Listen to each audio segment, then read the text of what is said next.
લુણાવાડા તાલુકાના એમજીવીસીએલ કોઠંબા ફેડરના અધિકારી તેમજ કોન્ટ્રાક્ટરની ઘોર બેદરકારી.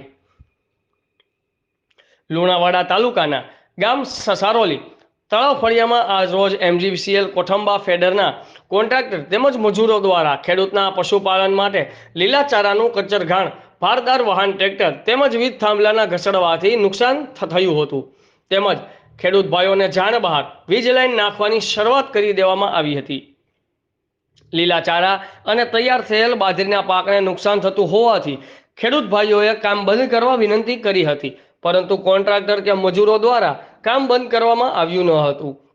અત્યારના સમયમાં પશુપાલન નિરાણ માટે ઘાસના ભાવ જ્યારે વધારે હોવાથી ખેડૂતો લઈ આવી શકતા નથી, ત્યારે બીજી બાજુ તૈયાર થયેલા બાજરીના પાકને એમજીવીસીએલના અધિકારી, કોન્ટ્રાક્ટર અને મજૂરો દ્વારા વ્યાપક પ્રમાણમાં નુકસાન કરવામાં આવી રહ્યું છે.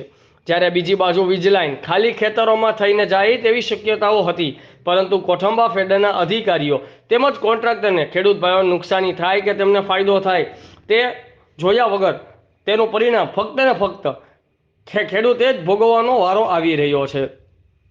નુકસાન થયેલા પાકને એમજીવીસીએલની કચેરી દ્વારા ખેડૂત ભાઈઓને યોગ્ય વળતર આપવામાં આવશે કે પછી તાનાશાહી સરકારની જેમ રાબેતા મુજબ ચાલુ રહેશે, એ જોવું રહ્યું. રિપોર્ટર શૈલેષભાઈ ઠાકોર, આઝાદ મીડિયા લાઈવ,